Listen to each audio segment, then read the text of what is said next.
What's up, everyone? Here, this is Very Mellow Man, and I'll welcome you all back to our Let's Play of Dark Souls Remastered. So, nothing much to say about last episode except, oh my god, did I have... I just really enjoyed getting back into this. So let's just continue playing.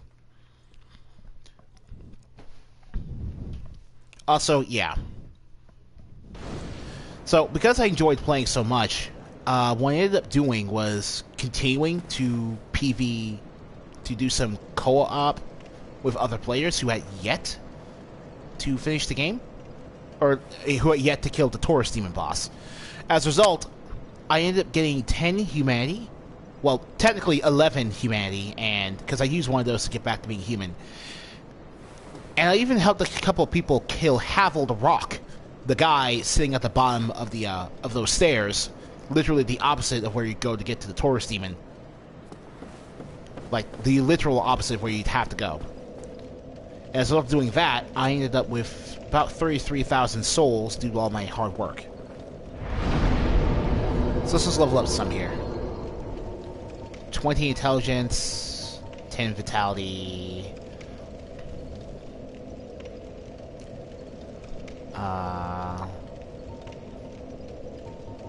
15 endurance, sure. Yeah, look at that buff. Alright.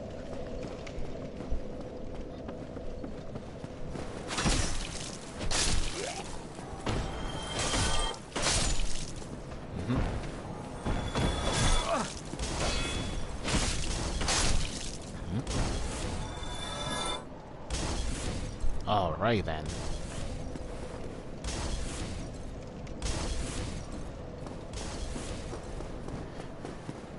Let's see here.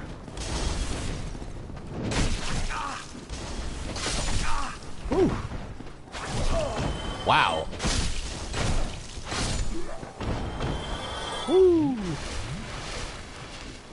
Oh, lolly, do I suck.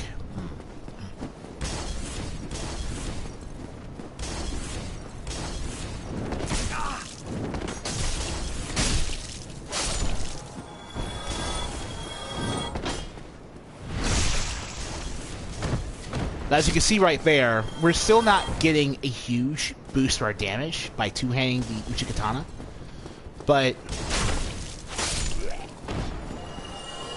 the reason our Uchigatana is doing more damage with two-hand is typically because the strength scaling of the Uchigatana is being increased when you perform a two-handed action.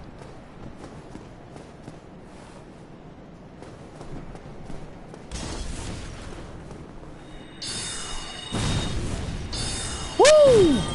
Leveling up our intelligence to 20 helped. Look at that. Before, we were dealing 75 points of damage to those hollow soldiers. But now, we are dealing 104.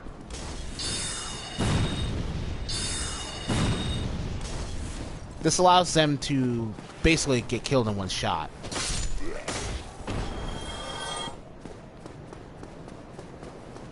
And while we did kill the Black Knight down here, we failed to get the item behind here, which is a blue Tearstone ring.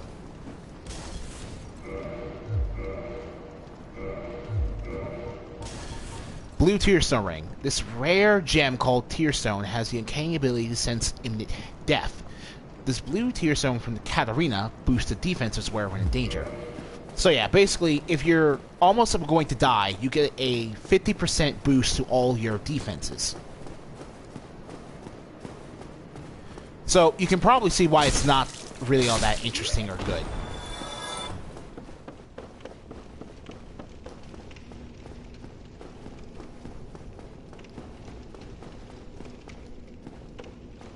Now, what we're going to go do is see if I can accomplish a certain task here. Just here. Use the Master Key again. And enter this area. The Darkroot Basin.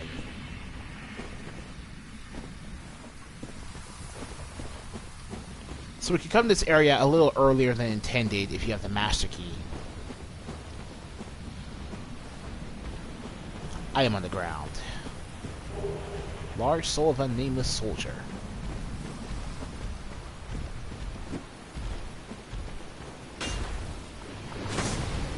Alright.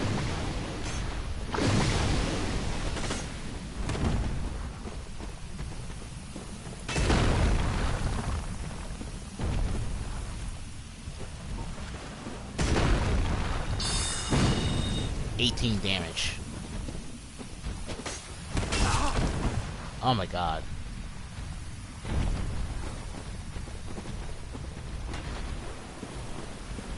Yeah, these guys are going to...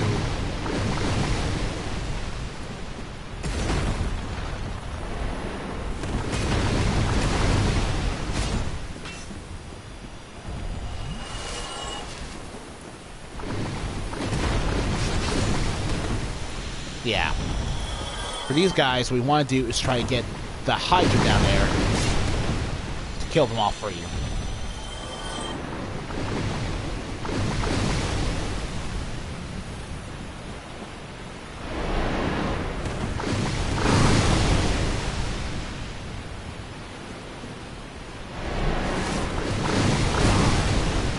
Ouch. Okay.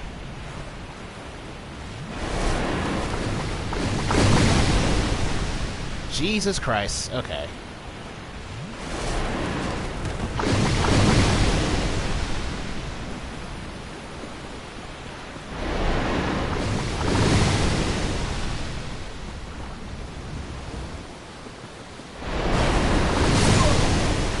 Oh my god.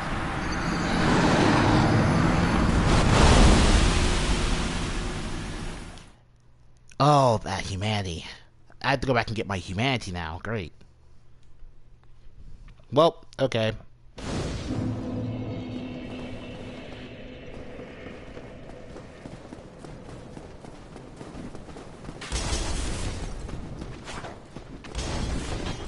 Alright.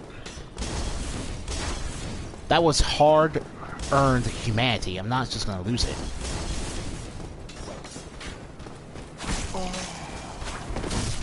Oh.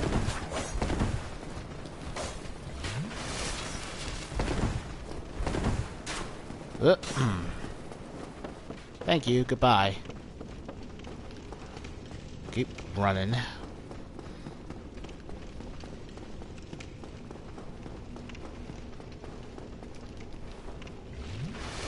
So we're off to a hot start, but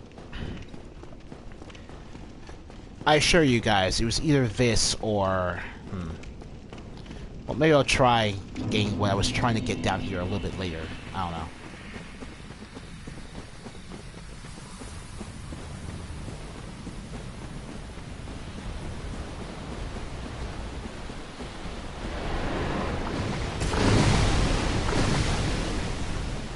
Alright.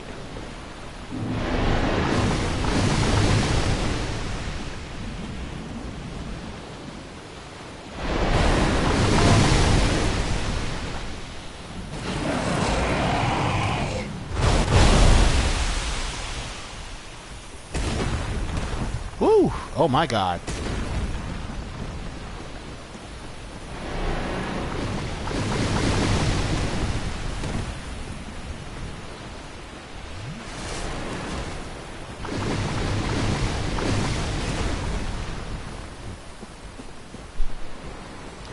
Yikes. Oh my god. I'm not killing these things anytime soon. Woo!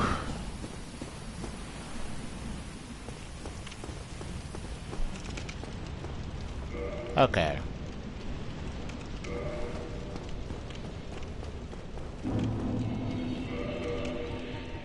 Let's just use a bone to get back to where we were. So yeah, that is called a Hydra. It deals a ton of damage. And those enemies we were fighting right there, basically it's just called crystal golems. They also deal a ton of damage while resisting basically everything you can do to them.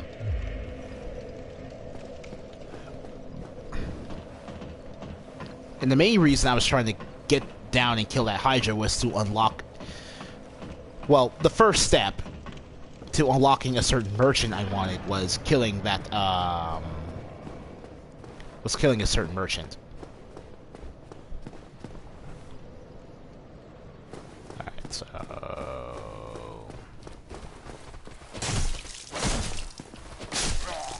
Even two-handed, this thing takes 3 kills.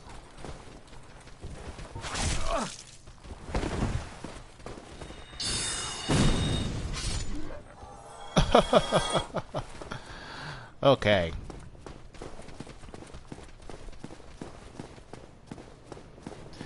Now, down here is basically where you're intended to go by the game.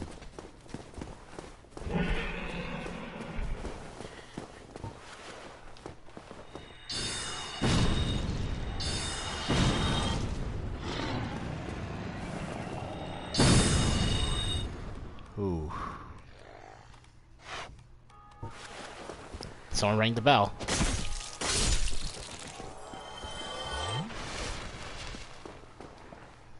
Or you have to right.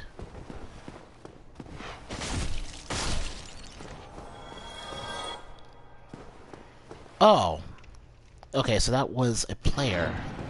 I was about to say, it looked like an NPC summon. But, Oh well. Man, this updated sound and ambience is like everywhere. You just tell what's gonna happen and what. What? Grave Lord.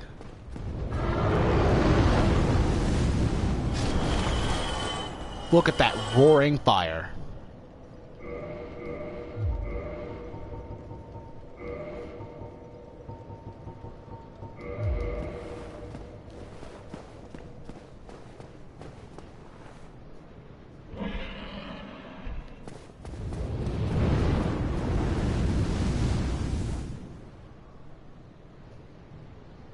Yeah.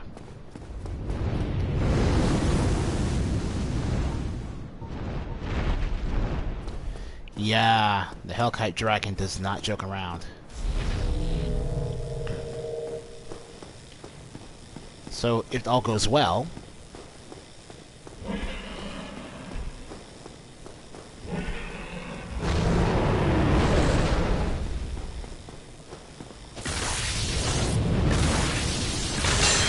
Yeah! Got it.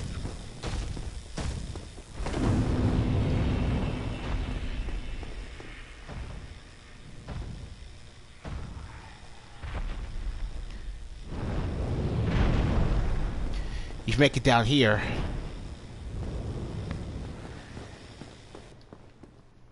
The Hellkite Dragon flies away.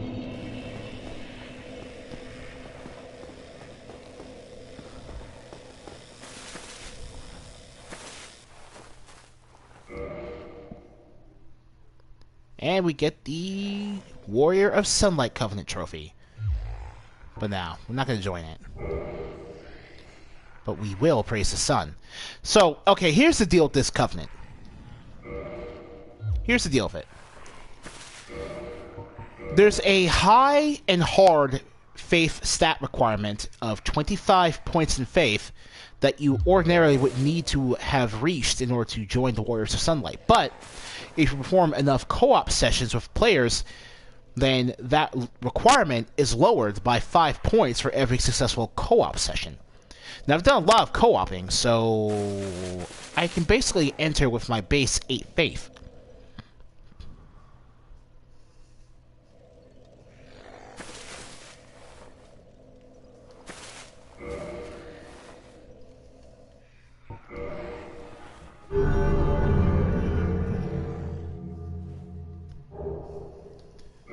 And we've established this covenant.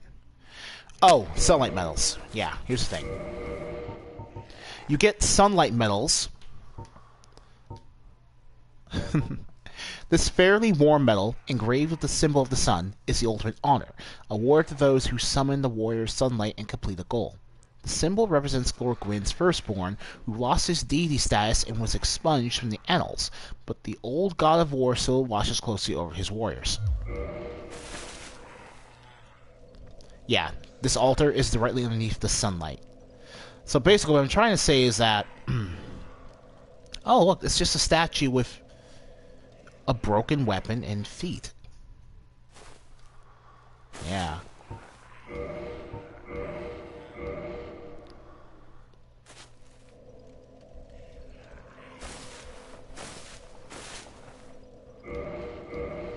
Let's see here. Let's actually, yeah.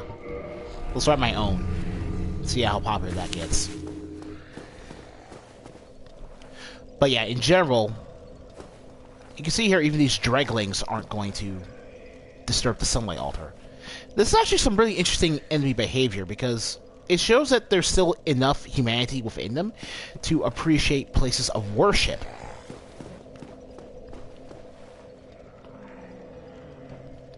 Gravelord's sword, and you have a mask. God, you know what you're doing. So, okay, the point of sunlight medals. The point of them is to...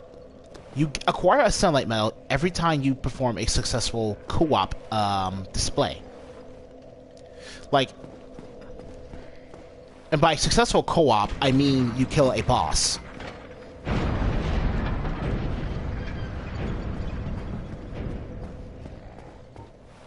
If you can't even manage that, then chances are you're not going to be able to have successful cooperation. Alright. Let's just get and run up here.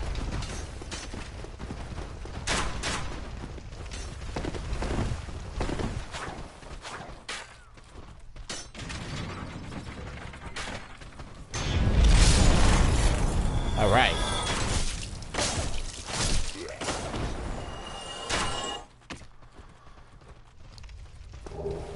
Basin key. Let's actually open the gate back up.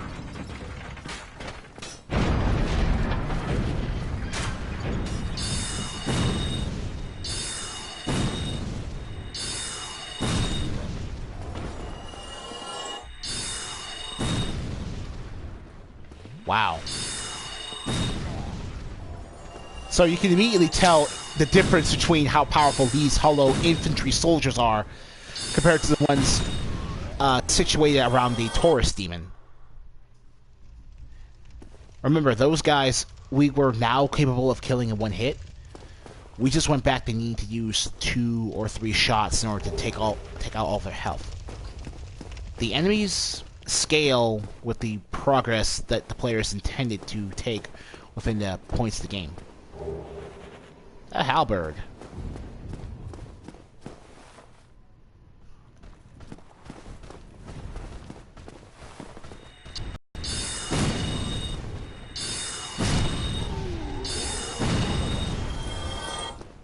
Oh god, it's gonna take forever. Oh my god.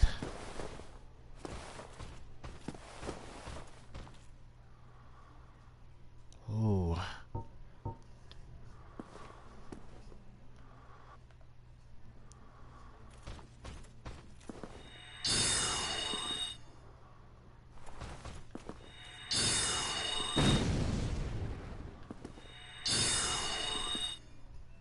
Wow, okay.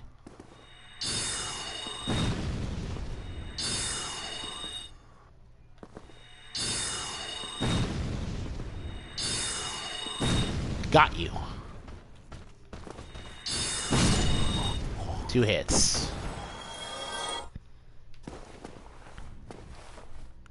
These are Balder Knights.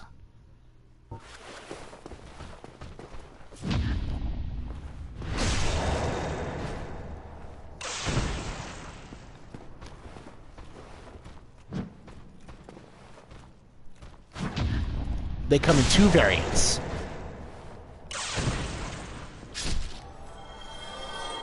The rapier and buckler shield variant over here, and the more common boulder side sword and boulder shield variant, which are a bit harder to take down.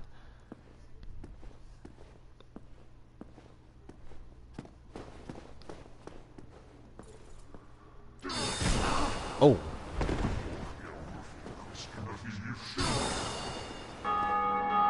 And someone ringing the bell again.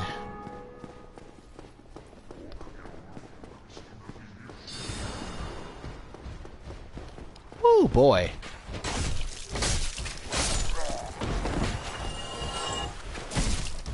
Ouch.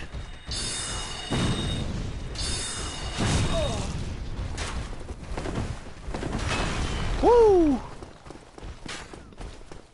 Oh my god.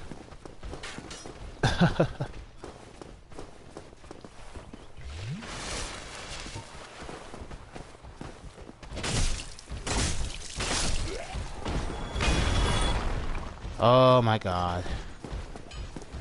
Let's go in here. Hopefully you can't fit through the door. No, you can. Why? Why can't you fit through the door? Oh my god. Oh my god.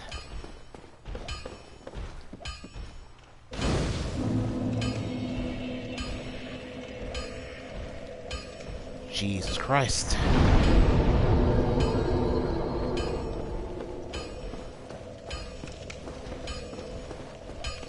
Anyway, we're down here, so now let's go meet one of the, pretty much the blacksmith you're more likely going to be seeing throughout your entire playthrough of Dark Souls Remastered. Well, you must be a new arrival. I'm Andre of Astoria. If you require smithing, then speak to me. Okay. Most weapons and armor are mighty sturdy indeed. But every hunk of metal has its breaking point. If you notice durability running low, it's time to repair. You can ask a blacksmith like myself, or do it on your own with a grindstone. The nice thing about weapons, they never betray you. So pay them a little respect, eh? So, okay. Oh boy.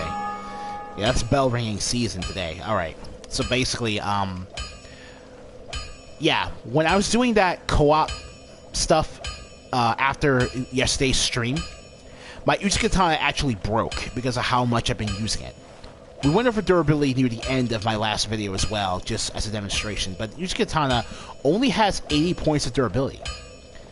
And because of all the Havels I've been fighting, oh man, that durability went low. So basically, I had no choice. When a weapon breaks, you basically lose all its damage, and it's no better than a broken straight sword. But even when your weapon is reduced to basically 1/4 of its maximum durability, it takes like half its total damage away from you. Well, that's good. You know, I gotta be honest, I've heard that people were able to actually invade other people's Gravelord worlds, but I've never been able to do it myself for some reason. I don't know why. But yeah.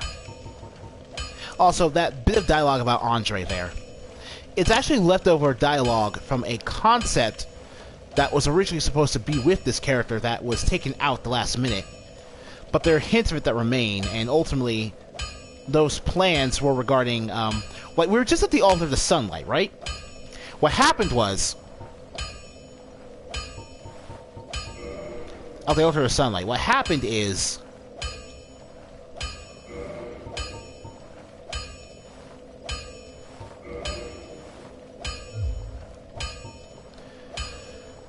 Andre was originally supposed to be Lord Gwyn's son, I think. He was the original main candidate when the game was in its beta stage.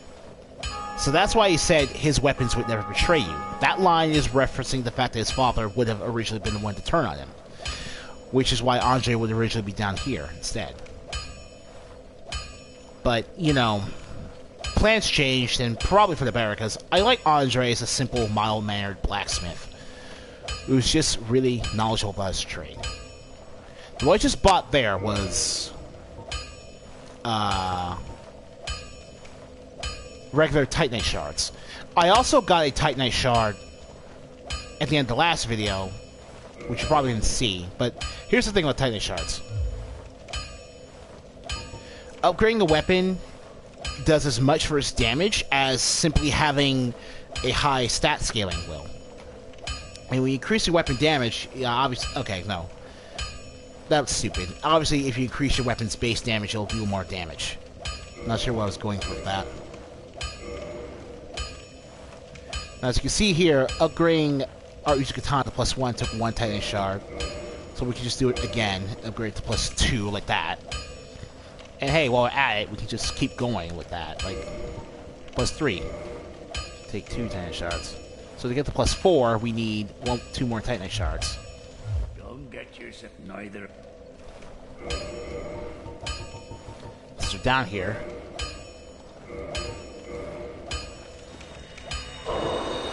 Yeah. Well, I need it. Purchase item. Okay, 3. First weapon. Now to get to +5, we need 2 more of those. Don't get yourself.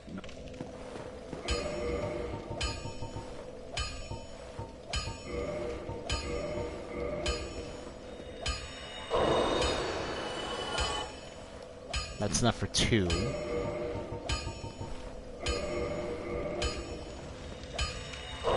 That's enough for the upgrade. Well, you need any.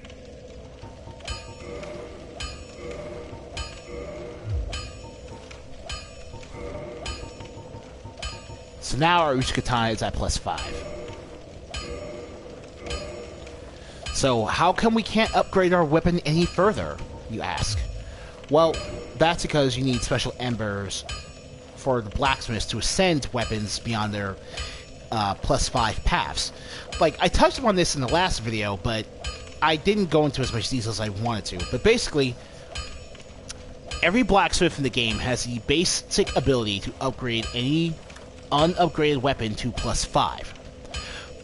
And you need regular tightening to do that. After that, each blacksmith will need special embers that you can collect around the world in order to improve their capabilities and improve the capabilities of your own weapon.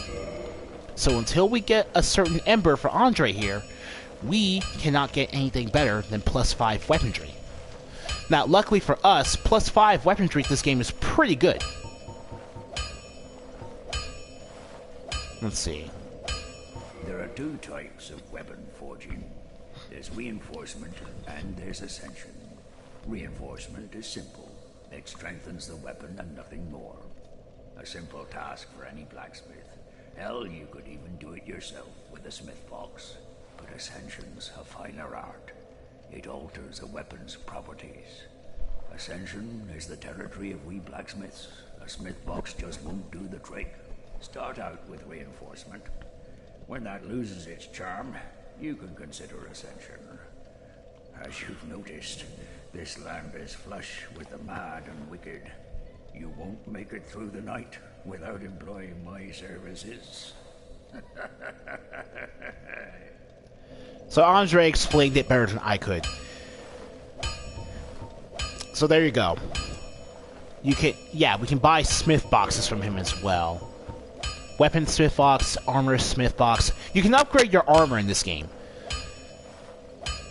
Unlike in Bloodborne, where the ability to upgrade armor was taken out of the game entirely because it was a superfluous feature, this game, armor defensive values can be improved by upgrading them with the same type of materials you can upgrade your weapons with. And finally, the repair box, which is basically what you use to repair your weapons at a bonfire if you're not near a blacksmith. So there you go, your 3 smith boxes here. And yeah, the repair box you could buy from that ugly merchant back at the Undead Burg for 3,000 souls if you had the money for it. That being said, it wasn't really a worthwhile deal in my opinion, so I didn't go for the deal. And yeah, he sells weapons. The battle axe, the bastard sword, the broadsword. In my opinion, those 3 are probably the best weapons Andre sells you, as far as moveset goes, base damage, and what you can get out of them through upgrading. He also sells you 2 physical damage reduction shields that are completely identical in every way, including elemental defenses and stability. Let's see, so the Tower Kite Shield is a medium metal shield decorated with a tower, the symbol of protection. A standard widely used shield, and the Caduceus Kite Shield is decorated by an ancient blue Caduceus. So they're both pretty standard. Like, there's no... Like, pick one or the other. There's no point in getting both. Anthony, I'm about to go.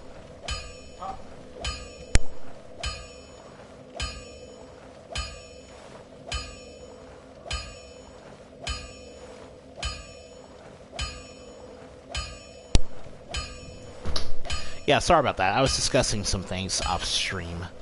But in general, yeah. Let me see here. And arrows. I'm sorry if I look if I look like I'm wasting time, I'm sorry. But man, I just want to tell you guys so much.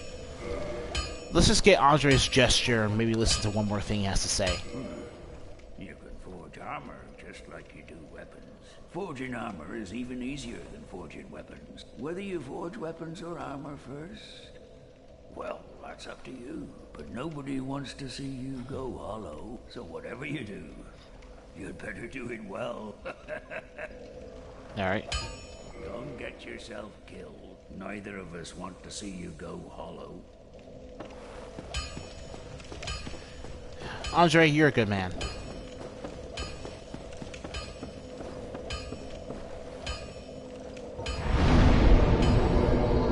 Let's just do our kindling here, because this is a very important bonfire. The thing with kindling, besides the demonstration I gave you in the last video, it's important to try to restrict yourself to acts of kindling where if you don't have the humanity to spend, you should only kindle bonfires that you know you'll be revisiting time and time again. So, kindling bonfires that are next to important NPCs, really good idea. What's this guy's problem? Forgive me. I was absorbed in thought. I am Siegmeyer of Katarina. Quite honestly, I've run flat up against a wall, or a gate, I should say. The thing just won't budge, no matter how long I wait. And oh, have I waited. So here I sit, in quite a pickle, weighing my options, so to speak. Yeah. Sigmar Katarina. He's a friendly dude. This area, yeah, the gates are locked for a reason, and that reason will become apparent as we progress through the game. Oh, did you see that? That was a little apparition. I'm pretty sure I've explained this in the previous Dark Souls 2 or Bloodborne LP, but those apparitions are other players progressing through the planet, or the world, or the game, whichever one you want to call it, at their own pace, with their own stories to tell.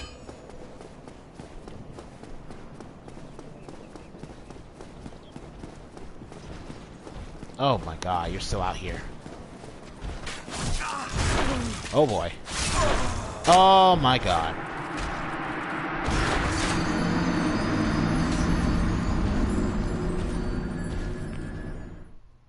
Oh jeez. Granted, before we died, I wanted you guys to take a look at something very noticeable. And that was the amount, or rather the lack, of summon signs that were visible outside the undead chapel over there. Like, you probably missed it because of how fast I was trying to avoid getting killed, but there were a ton of summon signs out here.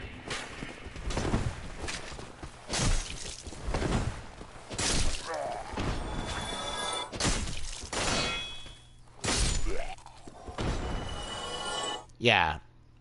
So that's base damage. 154 weapon damage for the Uchikatana plus 5. The Sorcerer's Catalyst giving us that much.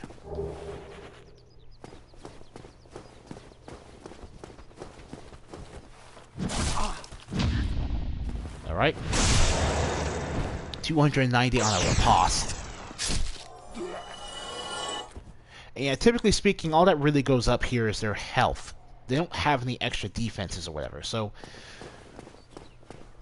that 3-shot we were able to deal with these guys is still a 1-shot when you take into account how tanky they are. But yeah, as I was trying to say, the reason we can no longer see any signs when we're just progressing on our way is because this version of Dark Souls 1 has backported in a feature from Dark Souls 3.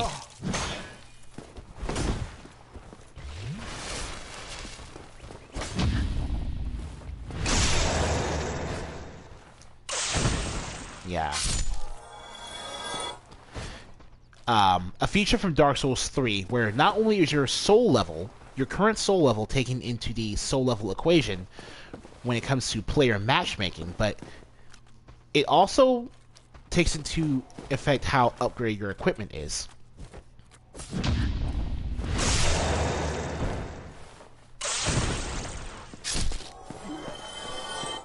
And the reason for that is to... Like, in the original Dark Souls 1, it was insanely easy to just... It was insanely easy to just grief players. Oh, crap. I forgot all about you. It was insanely easy to just grief players by playing around with the game, going out of your way to get a +5 elemental weapon,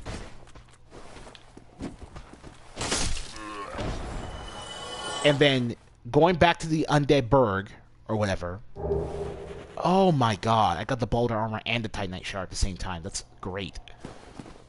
Like, it was just insanely easy to do either of those things. All without actually raising your current soul level, by the way. Like, you would never have to raise your soul level.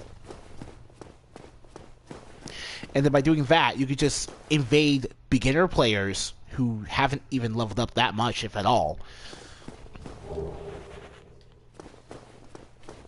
If you did that, then basically, yeah, it was an easy time for you to invade other people, basically ruining their day over and over again. Griefing at its core.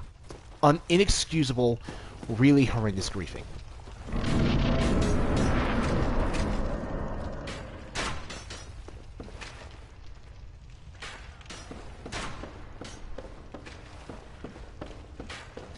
So as a result of that, in Dark Souls, when Dark Souls 3 came around, FromSoft made sure that their level matchmaking now included how highly upgraded your weapons were. Because you had too high upgraded a weapon, that meant you couldn't do any co-op sessions or even invade other people. Yeah, the co-op sessions were also another thing. Like, having a Drake sword is one thing. You don't have to upgrade that, but having a +5 elemental fire, or having a +5 fire weapon and helping players take out the Taurus demon with that's just as cheesy in the opposite direction. So what? Oh yeah, there we go. Now we're gonna fight. Come here. So what ended up happening is that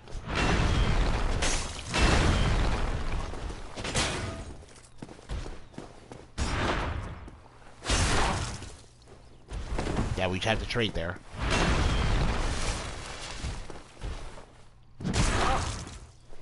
Okay.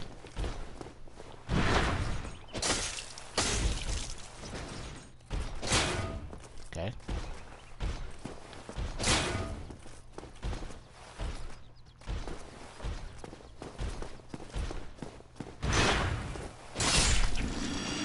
Good night. So that was about 4 one-handed attacks, if you were keeping track. And a Titanite Shard for free, because he will always drop that. He has a chance to drop other pieces of his equipment, too. That's a Balder Knight, by the way. No, a Baronique Knight. There we go. Baronique Knights have are non-respawning NPCs in this game. And they have the ability to drop basically everything they're wearing. Or rather, they have the ability to drop their Great Shield and their Tower Shield. Now, if you get either one of those this early in the game, you know the story. You're pretty much set. What we just picked up there, we'll get to when we get down here. Safety. Firekeeper Soul. Boost the power of Estus Flask. Soul of a long-lost Firekeeper. Each Firekeeper is a corporeal manifestation of her bonfire, and a draw for the humanity which is offered to her. Her soul is gnawed by infinite humanity and can boost the power of precious Estus Flask. We use to gain humanity and restore HP at the cost of losing the Firekeeper Soul to reinforce Estus Flask. So, yeah. If you consume any Firekeeper Soul you find in the game, you end up getting +5 soft humanity, and it does heal you like a regular humanity would do if you were low on health. But at the cost of that 5 humanity, you lose out on the ability to increase the potency of your Firekeepers, your Estus Flask. And by potency, I mean you get to heal more hit points when you drink a single swing from your Estus Flask.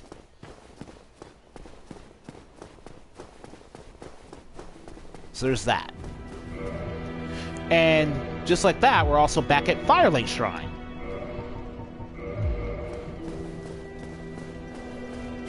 Look at this guy. Look at this guy. Yeah, no. These players actually know what they're doing now.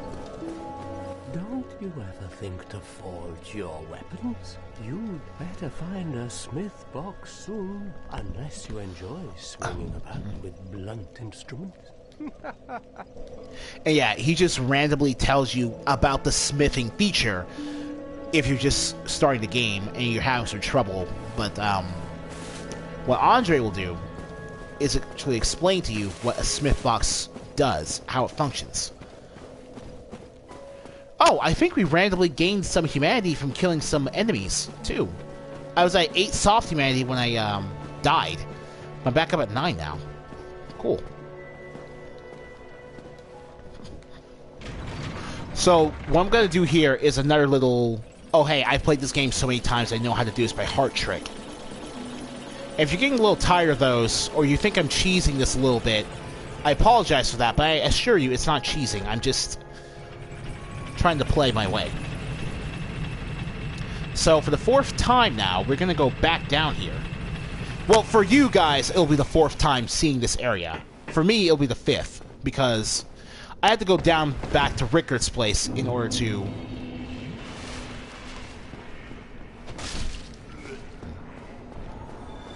have my Uchikatana repaired in the first place.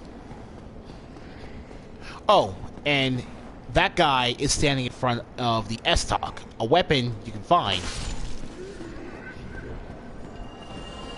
A weapon you can find over there at the very beginning of the game. Alright.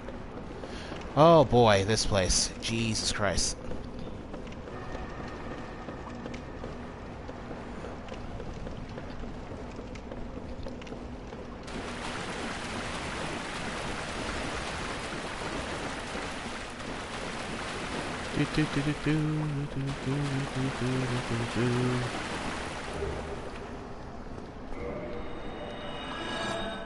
Woo! Oh my god. Success. That was a successful run. So yeah, the deal with that there is...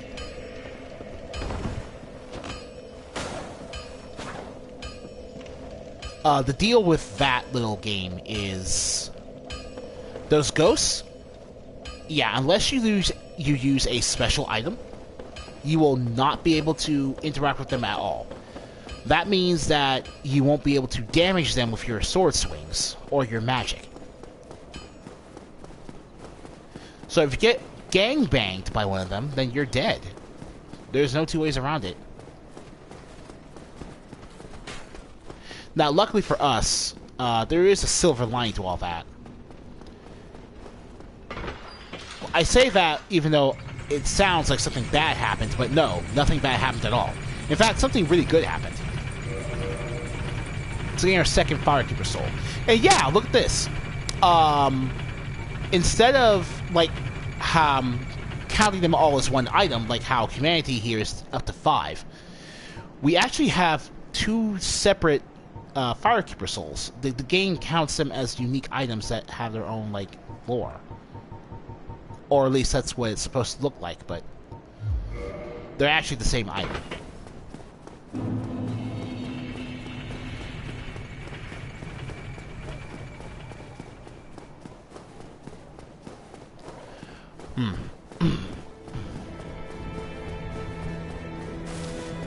So first, I'm going to turn back to the human.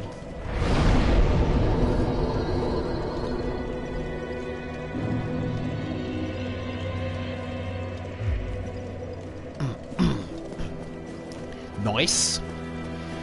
And now we're going to feed both these Firekeeper souls to the Firekeeper here.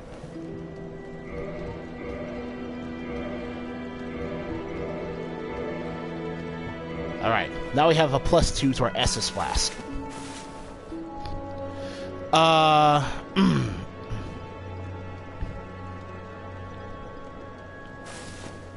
So let's see here. The base Estus Flask will recover about 308 HP points without issue. How did that silly sorcerer's apprentice end up? You know, the one always prattling on about Master Logan. He left for the Undead Burg, but never came back. Serves him right. If even old Big Hat can't make it out there, what chance does he have? Okay, so that's actually an NPC that he'll actually hint to you about. I guess when you progress throughout the game. I honest to God forgot. But yeah, no, Crestfallen are helpful. So as I was saying earlier, if you don't have an upgraded Estus Flask, you'll only recover 300 total points of HP per swing. But when you upgrade it to +1, you get 400 HP back per swing. And finally, since we have a +2 Estus Flask, we get about 500 HP points per swig.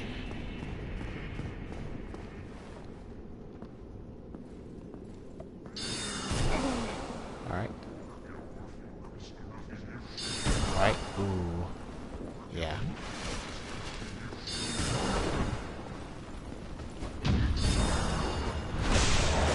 Alright.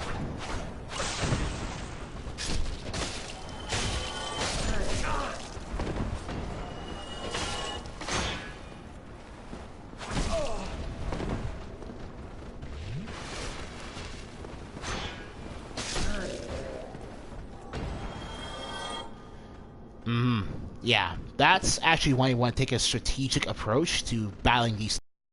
They are placed very well, and they will make you think about enemy positioning a lot more than any of the hollow infantry soldiers did up to this point.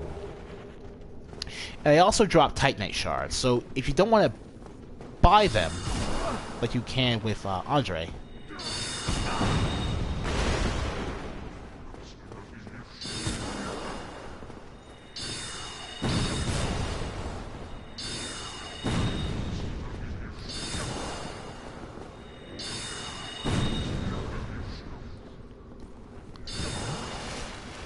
okay. Ouch. Alright. So, let's get rid of that guy.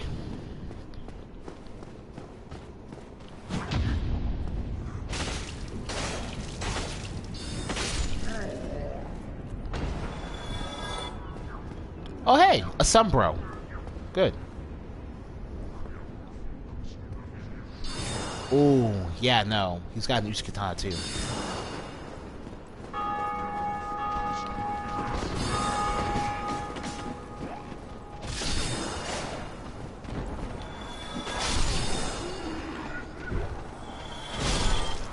Yeah.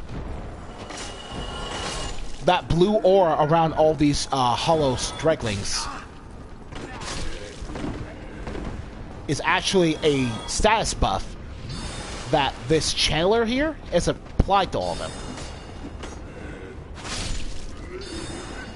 That makes their attacks hit much harder, and in general it turns into a bigger threat.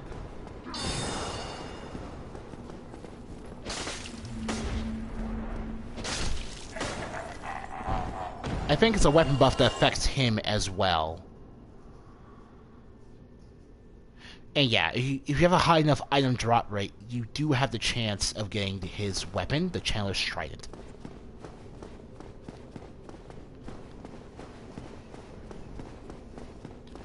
I mean, you have a chance to do it, but that doesn't mean you will.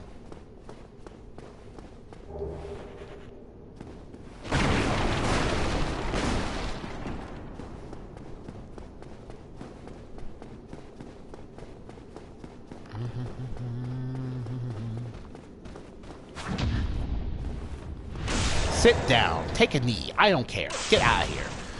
So, yeah. I'm just going through the motions right now, honestly. Like, the whole... Like, the textures don't look that updated. And that's fine. But the game runs like a dream. Like, New Londo Ruins, the place with all the ghosts, that place was a frame rate nightmare in the original PS3 version. Just...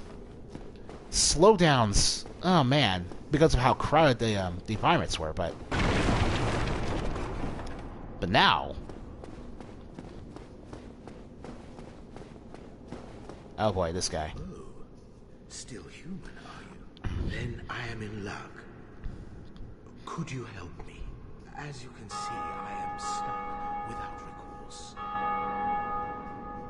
Now, you need either the residence key or the master key to get him out. Thank you.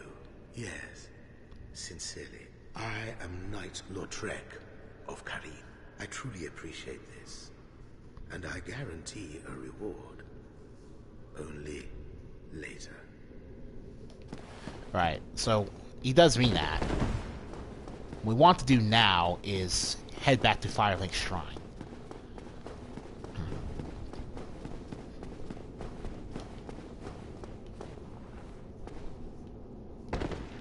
Oh ho! We have summon signs. Ooh. Oh! They're back! Oh my god.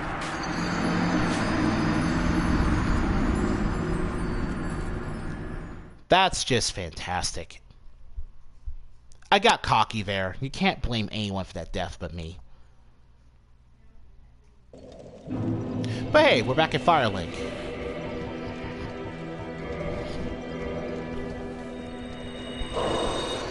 So let's just get back our humanity.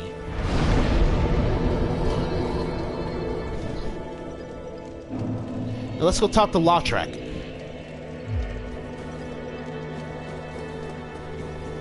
Who's right here, aside from the Firekeeper.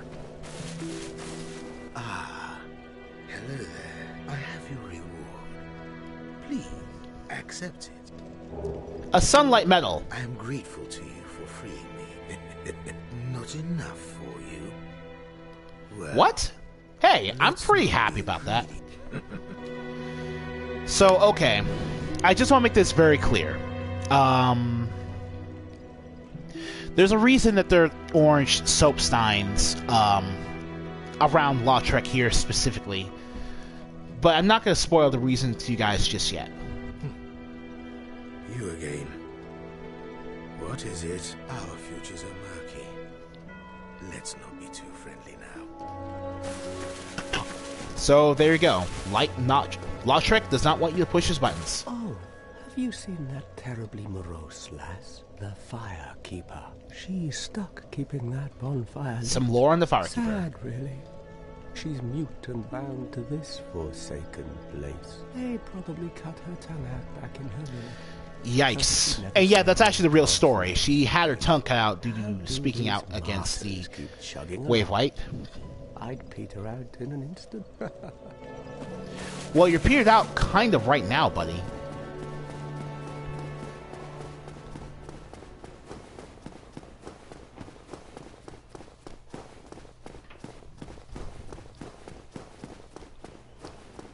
Okay, so here we are.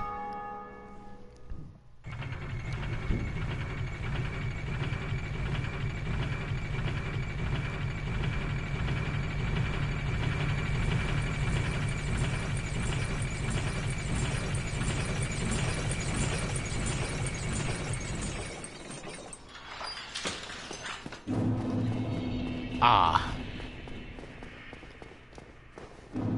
There we go.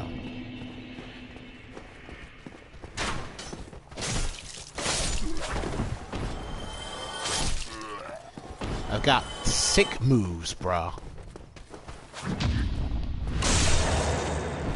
And hey, the signs are back. Okay, so let's see, what's my soul level? 26. That's a pretty okay soul level for this particular boss fight. Yeah, there's a boss fight coming up. But yeah, I also have 1 + 5 weapon. So all that really needs to happen right now is testing to see if I can get summoned.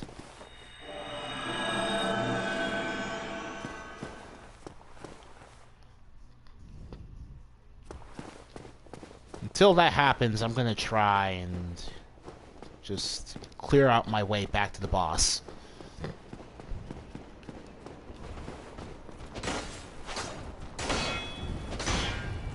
Oh wow, your buckler's tough.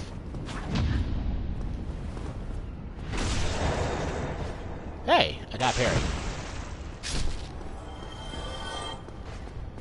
Oh man, you know what? It's probably going to be nearly impossible for me of all people to get summoned.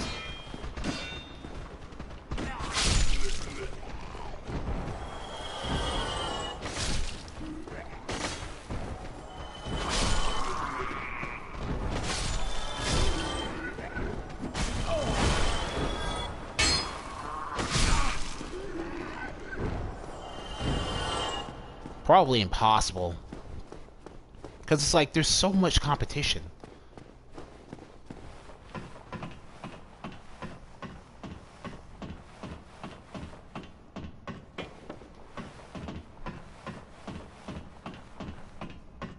Huh. So you leave a sign down. Alright, toggle, check your sim sign. Cancel it, yeah. Alright, since we canceled it... Yeah, yikes. Lots of competition.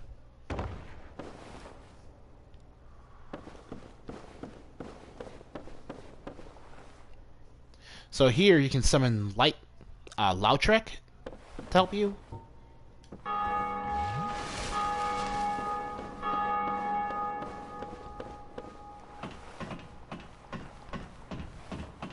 And up here,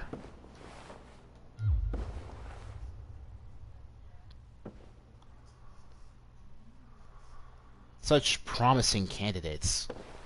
You can summon Solaire. What? Oh no. Oh crap.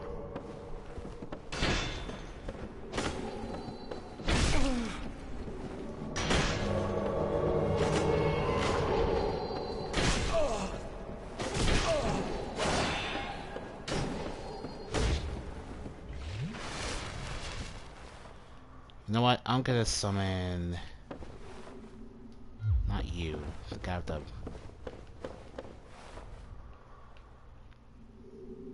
Not you either.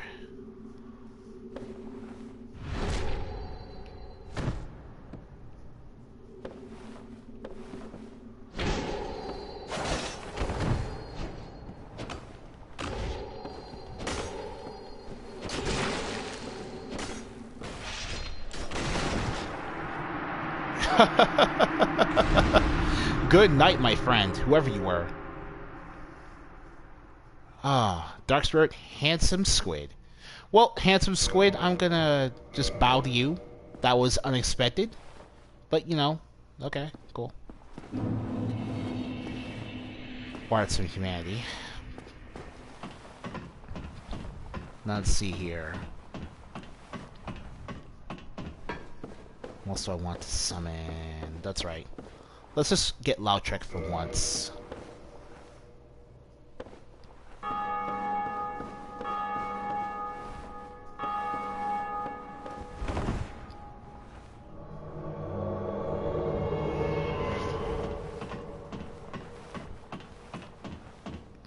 Now, as you can see here, when you have 2 summons with you, you lose the ability to summon other people, because there's no point. You're locked out of the summon mechanic. In the original game, yeah, you were capped at 2 phantom summons per character. But we now have the dried finger.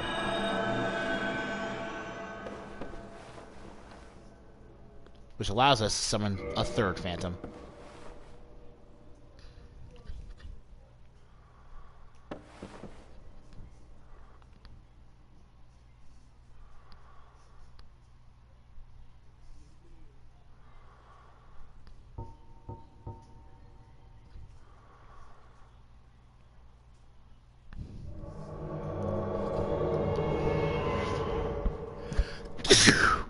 Hilarious. Okay. So this is going to be a pretty short bout, Kyle. We're just... Say hi to the camera, Kyle. Yeah, no problem. Or Clint. Sorry about that.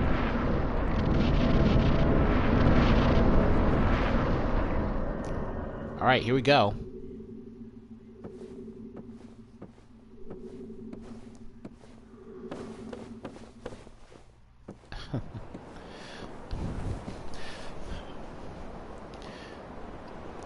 Now, if you don't have a +5 weapon at this point, this boss is kind of a rough ride, especially if it's your first Souls game, but he's kind of manageable. He's pretty manageable.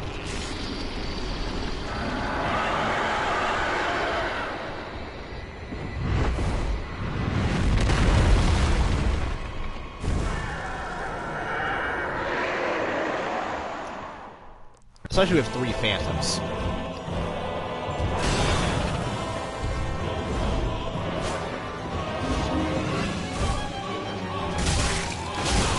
Oh my god!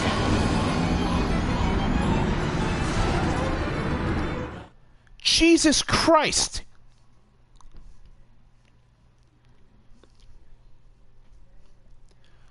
Wow! That is literally karma smacking you in the dick. Literally karma.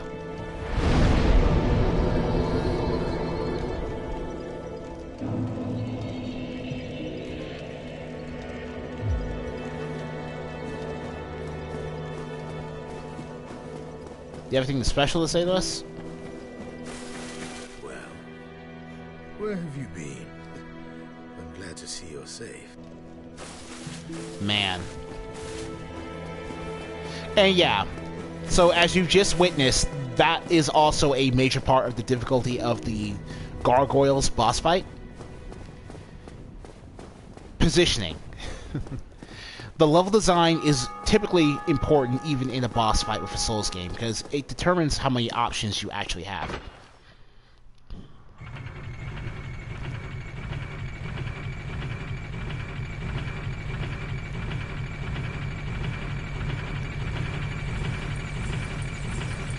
Oh my god, that's super fun. That's so funny. I'm not even embarrassed, it's just such a typical thing to do. So like what happened was I was going for the tail, right? Because the gargoyles are a type of enemy that drop...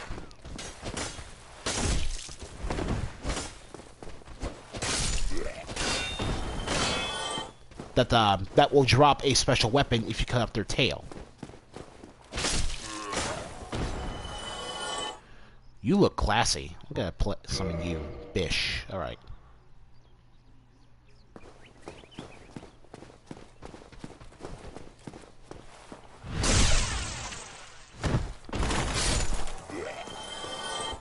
And I think you're a sunbro.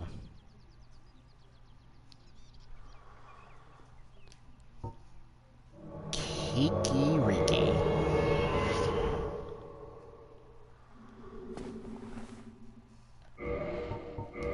Now that guy has got Baronique Knight armor. And if you don't recognize the make, you can actually tell that it originally belonged to the giant Baronique Knight that we had to kill in order to get up here, meaning that she got a very lucky drop. Kikiriki. Let's have some fun here. Let's go over here. No? Let's go over here. Really? Okay.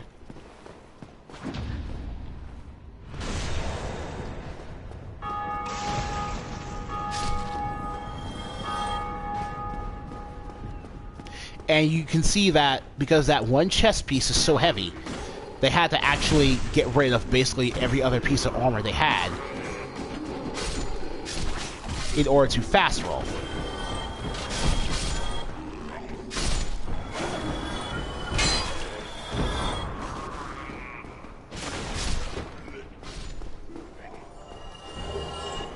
And yes, these Dreglings will drop Broken Straight Sword.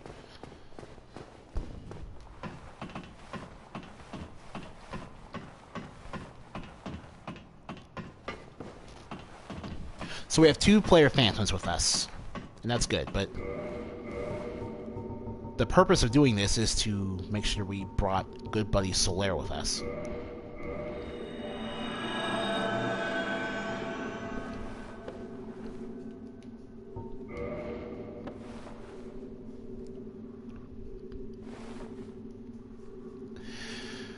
So hopefully these guys skip the program and know that what I'm trying to do is cut off the tail in order to get the gargoyle's weapon. Alright. So, before I do this...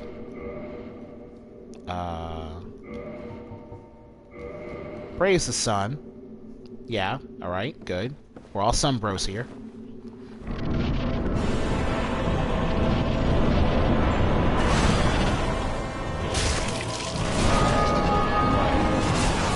Oh boy.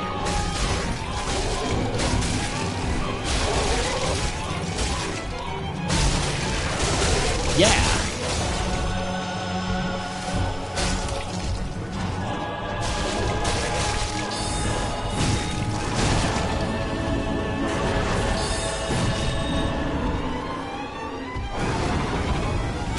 Hey, got the Gargoyle shield to drop too. Good. Yeah. Praise the sun! Woo! A Twin Humanity and a Sunlight Medal. Oh, and a cool 1,000 souls. So yeah, the Gargoyles can randomly drop their Gargoyle Helmet, Gargoyle Halberd, and Gargoyle Shield. But their guaranteed drop tail weapon is the Gargoyle,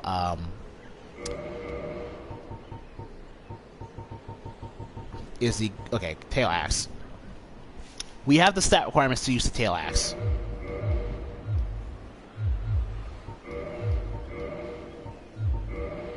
Just shut it off. Yeah, we go down in terms of weapons, but oh my god, look at that. Look at that. That was our bleed, curse, and poison resistance, I think, being increased. The Gargoyle Tail Axe is an axe, sliced tail of the gargoyle guarding the Bell of Awakening in the Undead Church or patrolling in Anor Londo. So if you read this, you're given a heads up that you haven't seen the last of the gargoyles. You will fight another one again when we get to Anor Londo. Can be used as a bronze battle axe. Bends dramatically during large attacks owing to its nature as a tail. But yeah. What's I gonna do? Oh, right. Equipping the tail axe also has a hidden effect of increasing your bleed and your poison resistance. Your bleed resistance goes up by way more than your poison resistance does. And as your poison resistance goes up, so does your toxic resistance. Yeah, there's 2 versions of those in the game. What is poison and toxic? Poison and toxic are pretty much really self-explanatory. If you've ever played a single Pokemon game in your life, then you know the difference between regular poison and what happens when a Pokemon uses the move Toxic on you. So basically, regular poison decreases your health at a determinate rate, while toxic poison is worse and decreases your health even faster. And yeah, both statuses can be cured using different ailments, different curatives, or even different healing miracles. Now, with the Gargoyle's Halberd, on the other hand, is another weapon we got, and this is pretty interesting. Insufficient strength to wield this weapon with one hand, but if you use both hands, you can use it. What this means is that whenever you two-hand a weapon, not only you two-handing it to increase the damage, but you're increasing the the strength parameter necessary to equip a weapon by about 50%. So yeah, you need like, you have like 16 strength. So basically, if you had about 12 points of strength on your character, and you needed 16 strength to one-hand this thing, then all you need to do is two-hand it, and you'll have enough strength left over due to the 50% bonus in order to two-hand this halberd effectively.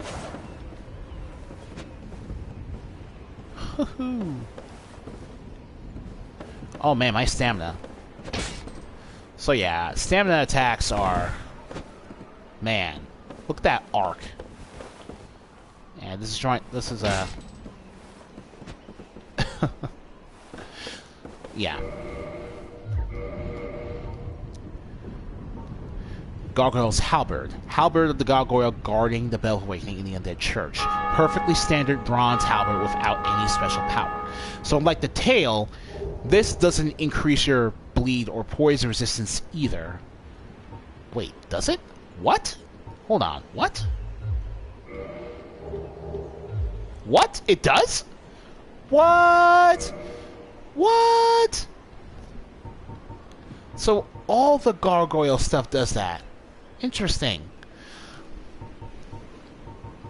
Oh! I'm sorry, I wasn't seeing close enough to the screen. I'm wearing glasses because I need them, but I wasn't paying that much attention to the number. The tail axe boosts your poison resistance by... Let's see, that's almost 30 full points. Because you're going from 57 to 83. It's about 26 points. But the halberd will boost it by about 6 points. So, as far as resistances go, the tail axe is better, but the gargoyle's halberd is pretty much a stronger weapon. Man, that's so nuts. Oh, less things here. The gargoyle shield. This does not increase our resistances at all. Alright. Bronze shield the gargoyle. The gargoyle's skin is tough by itself, and perhaps its shield may have been a prop, but it is a rare example of a metal shield that does not reduce physical damage 1%. Oh man. It doesn't. The gargoyle shield only has 85% physical reduction, but it's like, But what it does have is some pretty decent elemental reduction. Like, fire and lightning defense are in the 70s. For comparison's sake, our Dragon Crest shield has 85% fire. And that's great. So if you want something to block elements...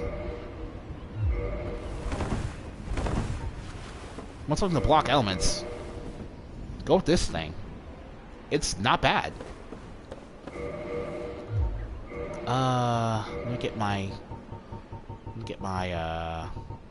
Uchi-Katana back. Oh, the S-Stock I was talking to you guys about. You need 10 strength and 12 dexterity to one-hand this. So it's like a gentleman's rapier, or a larger rapier, if you will. And that's the R2 combo. Yeah.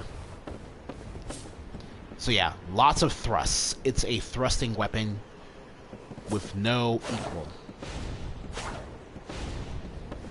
And the combo there is just spamming R1 because it does the same thrusting motion.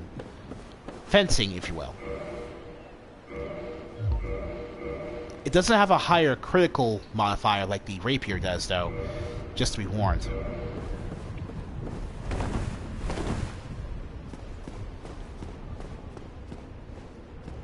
Alright. So let's come up here and do the thing we were meant to do.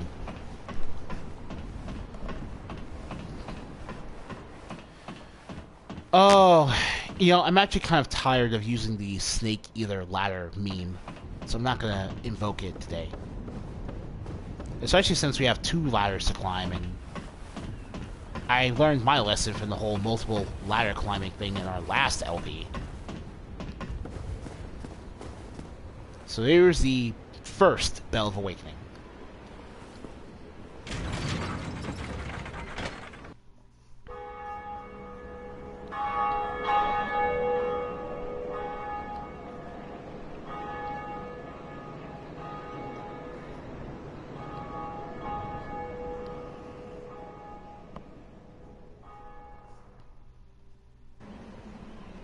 And that And, well, oh, we got a trophy! Ring the bell at the Undead Church. Oh my god. Of all the quality of life features they could have implemented in these games, the ability to just slide down ladders would have been very nice. Yeah, there's ground here, but because of the way the ladder is positioned, there's no way for you to explore that particular floor. So there's nothing there. And we get down to ring the Bell of Awakening up here. This guy shows up. Greeting. I am Oswald of Carim, the pardon. Thou appearest to lack faith, yet magnanimous are the god. Cometh thou to confess, or to accuse? For indeed all sins might. Look at his gesture, which is, well, what is it? One of the most popular gestures in the Souls community. Not as popular as, say, Praise the Sun, but, you know. Request absolution. Alright, here's how sin works. If you've done any wrong to any NPCs in the game, you pay souls in order to clear your character of any sin. Now, the reason for that is because in this remake, invasions for certain covenants are tilted towards players who committed a large amount of sin. And we sinned by killing the ugly merchant in the Undead Burg. So we're gonna pay there.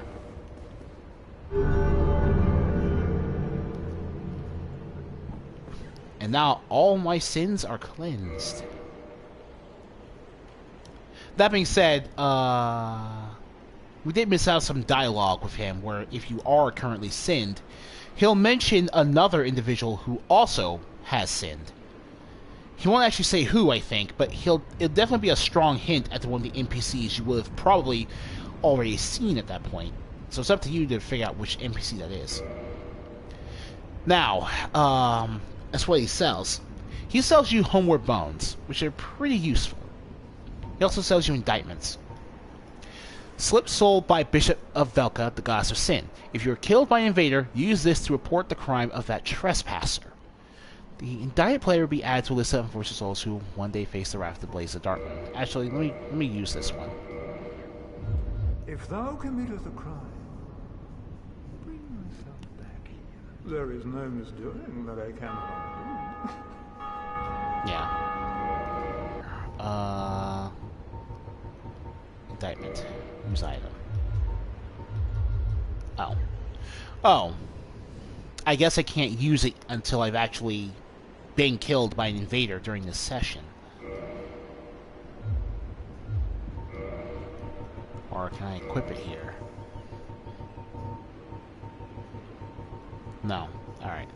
Well, I guess I killed the invader on the way up here, so I don't have anything to indict.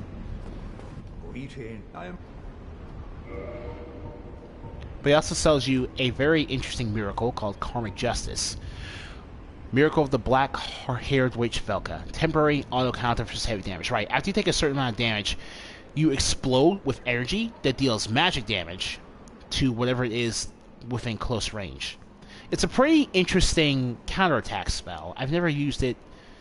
I've never used it because it's honestly it is a gimmick, but I can find some pretty funny stuff on YouTube regarding this spell's usage. You can do that yourself after you finish the stream. And he also sells rings. Blood Bite and Poison Bite ring. Considerable boost to your specific resistances depending on the stat. And yeah, you notice here in the lore that one of the infamous bite rings commissioned by Sir Arstor of Carim. They were made by the same guy. Despite the dreaded rumors surrounding its creation, this ring is an unmistakable asset. So yeah, they are useful. As far as who Oswald of Carim is, you'll notice that he also had a hand in creating the Purging Stones. Ash-colored stones encased in a skull. Secret treasure of Arstor, the Earl of Carim, reduces curse buildup and breaks the curse. Right. So if the cursed ailment is one that we will not encounter until a little bit more into the game. But generally speaking, it's a stats ailment that will permanently lower your HP bar by half until you use a purging stone like this in order to remove yourself from the curse. So it's a very debilitating status ailment. Getting reduced to half your total HP is, well, honestly, if you've played Demon Souls, you've probably already know what that means. But to those of you who don't, it means you have to go. It means that your vitality stat becomes a bit worthless, or unless you have such absurdly high vitality that even with half your maximum health, you still have a fairly large amount of health. Humans are helpless against curses and can only redirect their influences. The Purging Stone does not dispel curses, but receives them as a surrogate. The stone itself was once a person or some other being, and there's the secret. This is why people made all those nasty rumors about our store, because the Purging Stones were once people, and people can't just, cure themselves from the curse. So what a Purging Stone does is basically become a cursed item by itself, and you transfer the curse from the person to another person. It's a horrific item. It's a very invaluable tool if you're really afraid of being cursed, but it's a horrific item. And it's the thing that really... It's the magic of this game's minimalist story. You find out about this guy through, items mostly, but man, his influence is felt all over this world, if you're willing to look.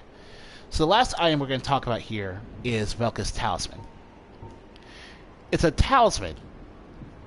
Medium for casting miracles of the gods. This black tuft of hair that serves as a talisman belongs to Velka, goddess of sin. It casts miracles not by drawing upon faith, but intelligence. So what that means is, look, you need talismans to cast miracles, and some miracles will scale in either damage or efficiency, depending on how high your faith stat is. What Velka's Talisman will do is scale off your magic or your intelligence stat instead. Which means that if you have higher sorcery damage, then Velka's Talisman will deal faith damage based on your sorcery. It's a very gimmicky item. And one that I don't necessarily advise using. Because the thing is, if you're going to use a talisman, you're using a faith build in the first place.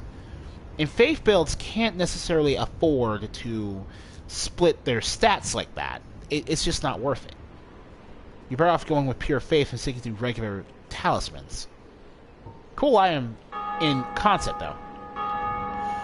And the last object here is Abandoned Covenant.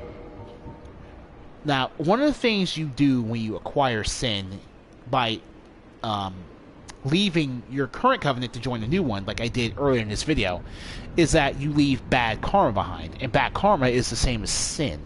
So what you can do here to abandon your covenants without generating sin is to just talk to this guy, and he'll allow you to freely abandon whatever present covenant you're into so you can join a new covenant without issue. We're not doing that. You're not welcome. You deserve... Oh man, and that's going to wrap up today's video. Look at that delicious sun. Oh man, you see that up there? That's an actual area in the game you can travel to eventually. That whole wall.